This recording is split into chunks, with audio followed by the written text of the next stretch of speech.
Assalamualaikum warahmatullahi wabarakatuh. Halo semuanya, perkenalkan saya Fitri Aningsi Pratiwi, mahasiswa Universitas Diagusti Rangkas Bitung dengan NIM 882010230008. Dan saya Umairo dengan NIM 8820123005. Pada kesempatan ini, kami akan menyajikan video untuk memenuhi ujian tengah semester pada mata kuliah pragmatik yang diampu oleh dosen Ibu Eka Nurul Mu'alimah MPD.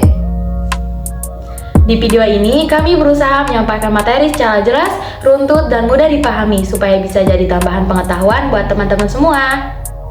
Jadi, siapkan fokus kalian karena pembahasan bakal seru dan pasti bermanfaat. Selamat menyaksikan! Baik, langsung saja kita masuk ke pembahasan pertama. Peranggapan atau presupposition adalah asumsi yang melekat pada suatu tuturan dan diterima sebagai pengetahuan bersama oleh penutur dan mitra tutur. Levinson, 1983. Selanjutnya ada bentuk peranggapan dalam tindak tutur bahasa Indonesia pada konten media sosial. Bentuk-bentuk peranggapan yang muncul dapat dikategorikan lebih luas sebagai berikut. Yang pertama ada peranggapan eksistensial, yaitu menegakkan keberadaan suatu entitas, aktivitas, dan pengalaman. Contoh, aku kangen lagi nongkrong bareng. Mengandaikan bahwa nongkrong bersama pernah terjadi. Relevansi, peranggapan ini memperkuat memori kolektif dan pengalaman bersama yang menjadi dasar solidaritas digital. Selanjutnya ada peranggapan faktif, yaitu mengandaikan kebenaran suatu proposisi. Contoh, aku menyesal sudah bikin kamu marah. Mengandaikan bahwa mitra tutur memang marah. Relevansi, peranggapan faktif memperlihatkan pengakuan penutur terhadap realitas emosional orang lain sehingga memperkuat hubungan interpersonal. Selanjutnya yaitu peranggapan leksikal, yaitu muncul dari kata-kata tertentu yang membawa asumsi makna. Contoh, dia lagi sibuk, mengandaikan bahwa sebelumnya dia pernah sibuk.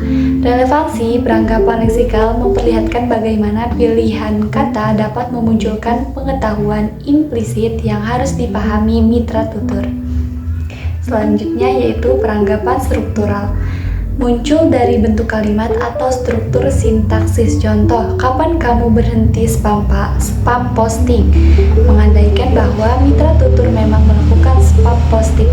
Relevansi, peranggapan struktur sering digunakan sebagai strategi retoris untuk menyampaikan kritik secara halus. Yang selanjutnya yaitu peranggapan counterfaktual, muncul dalam ujaran hipotetis. Contoh, kalau kamu nggak sering posting, mungkin orang nggak akan bosan. Mengandaikan bahwa mitra tutur memang sering posting. Relevansi, peranggapan ini digunakan untuk menyampaikan kritik secara tidak langsung. Selanjutnya adalah peranggapan temporal, mengandalkan adanya kebiasaan atau pola waktu tertentu. Contoh, kamu masih suka update status setiap malam.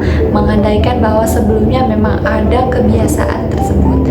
Yang selanjutnya itu peranggapan komparatif, mengandaikan adanya perbandingan dengan kondisi sebelumnya. Contoh, postinganmu lebih ramai daripada kemarin.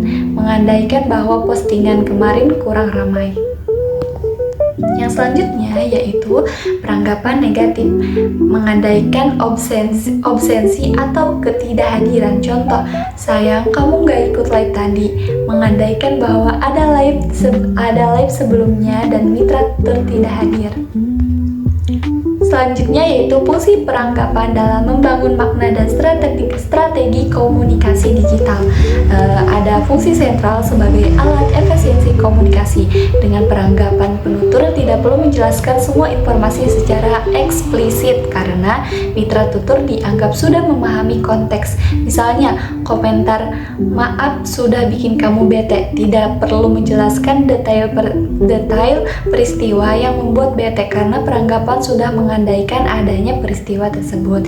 Selanjutnya ada peranggapan berfungsi sebagai strategi kesantunan digital. Dalam permintaan maaf, peranggapan digunakan untuk menunjukkan pengakuan atas kesalahan sehingga memperkuat citra positif penutur. Peranggapan berfungsi sebagai alat retoris dalam sarkasme. Sarkasme di media sosial seringkali mengandung peranggapan implisit yang harus ditafsirkan melalui pengetahuan bersama. Misalnya, komentar, "Wah, rajin banget ya posting tiap jam," mengandung peranggapan bahwa mitra tutur memang sering posting, namun makna sebenarnya adalah kritik. Selanjutnya ada peranggapan berfungsi sebagai penguat identitas sosial. Generasi Z misalnya menggunakan peranggapan untuk menegaskan identitas kelompok melalui gaya bahasa tertentu.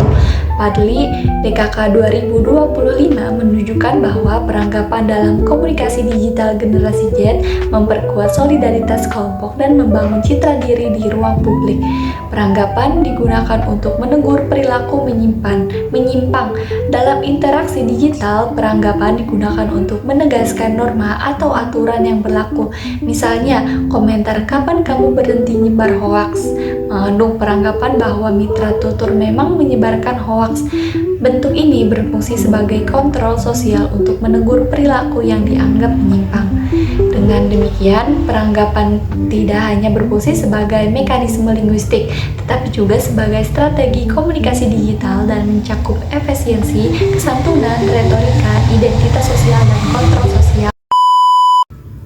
Selanjutnya yaitu pengaruh peranggapan terhadap interpretasi, tindak tutur permintaan maaf, dan sarkasme di media sosial. Dalam permintaan maaf, peranggapan menegaskan adanya kesalahan atau kerugian yang dialami oleh mitra tutur. Hal ini membuat tindak tutur permintaan maaf lebih diterima karena penutur dianggap memahami situasi. Piantari dan kawan-kawan pada tahun 2024 menunjukkan bahwa peranggapan dalam permintaan maaf memperkuat strategi kesantunan dan membangun kepercayaan antara penutur dan mitra tutur. Sebaliknya, dalam sarkasme, peranggapan seringkali menimbulkan ambiguitas. Penutur mengandalkan pengetahuan bersama untuk menyampaikan kritik, namun jika peranggapan tidak dipahami, maka sarkasme bisa ditafsirkan sebagai ejekan kasar.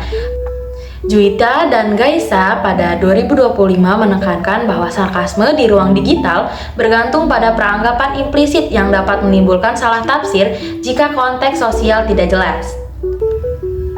Contoh konkret dapat dilihat pada komentar, "Wah, bagus banget hasil fotonya padahal cuma pakai kamera murah." Peranggapan di sini adalah bahwa kamera murah biasanya tidak menghasilkan foto bagus.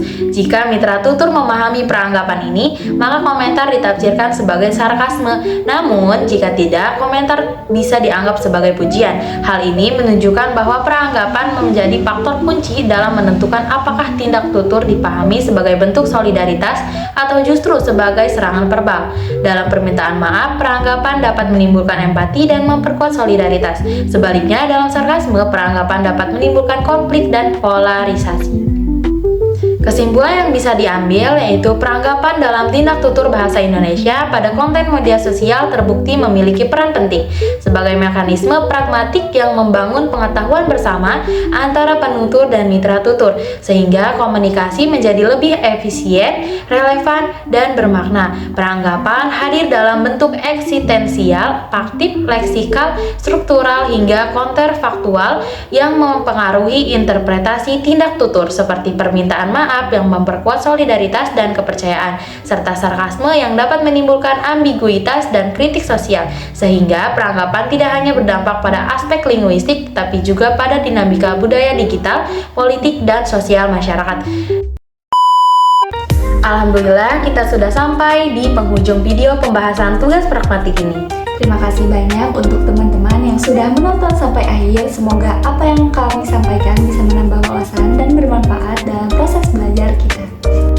Kami juga sangat terbuka untuk kritik dan saran supaya kedepannya kami bisa membuat penyampaian materi yang lebih baik lagi. Jangan lupa tetap semangat belajar dan terus tingkatkan kemampuan berbahasa kita. Sampai jumpa di video berikutnya. Wassalamualaikum warahmatullahi wabarakatuh.